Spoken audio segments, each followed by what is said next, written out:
Monsieur Carpentier pour le groupe 2RDP. Merci. Madame la Présidente de la Commission, votre rapport va servir de base aux discussions de la conférence sociale. Il formule des propositions. D'autres peuvent encore être faites et je compte sur la sagacité des partenaires sociaux pour en faire. C'est l'avantage de la démarche de l'exécutif. Le débat est donc dorénavant ouvert. La volonté de la majorité parlementaire, vous le savez, Madame Moreau, est d'obtenir un accord national sur ce sujet. Loin des larmes et du sang préconisés par l'opposition et Monsieur Robinet. Nous voulons maintenir notre système de retraite dans la sérénité et la justice. Dans cet esprit, je me félicite que vous ayez écarté l'idée de faire une réforme systémique, considérant qu'il est possible de stabiliser notre système de retraite par répartition. Je partage cette volonté, la répartition étant la garantie de la solidarité intergénérationnelle.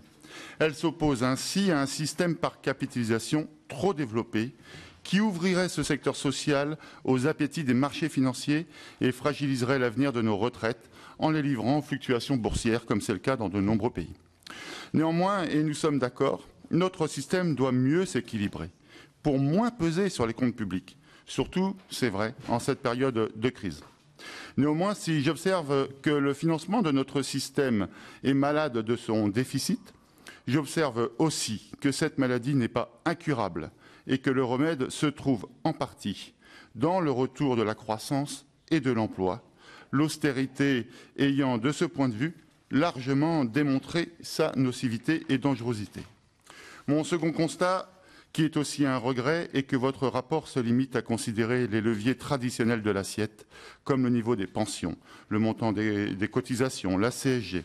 Mais à aucun moment, vous proposez de vous attaquer au dogme de l'élargissement de cette même assiette. Pourtant, l'élargir aux revenus financiers, par exemple, par une contribution même faible, serait un élément complémentaire de justice sociale et d'efficacité économique, permettant de canaliser une part de la finance vers une nouvelle utilité sociale. Dans les débats actuels, je crois que ce serait tout à fait bienvenu.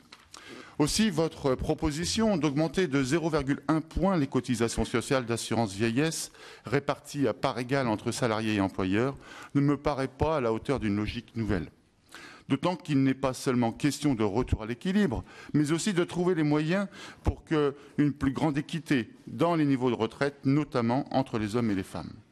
À cet égard, parmi vos préconisations, Madame la Présidente, il y a celle qui consisterait à utiliser la CSG en alignant son taux sur celui des actifs actuels. C'est ma première question.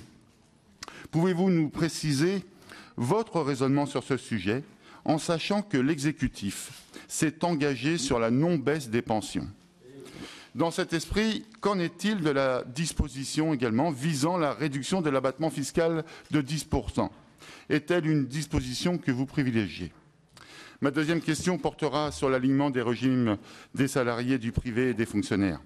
Vous indiquez, à l'instar des travaux du corps, que les pistes évoquées en ce sens, je cite, ne permettraient pas d'assurer des financements nouveaux. Alors, si bien sûr il faut plus de lisibilité dans notre système, pourquoi s'aventurer dans une voie qui n'aboutirait qu'à créer de l'injustice là où aujourd'hui elle n'existe pas? Ma troisième remarque concerne l'âge légal de départ à la retraite et la durée des cotisations. Vous ne cachez pas que la proposition d'un nouveau recul de cette date, qui était la logique de la réforme voulue par Nicolas Sarkozy, n'a pas vos faveurs. J'en suis heureux. En revanche, vous proposez un allongement de la durée des cotisations. Pour ma part, je m'interroge sur l'injustice potentielle évidente d'un allongement de la durée de cotisation en l'absence de dispositifs dérogatoires larges en faveur des salariés ayant commencé à cotiser très jeunes et à ceux qui ont effectué des travaux pénibles.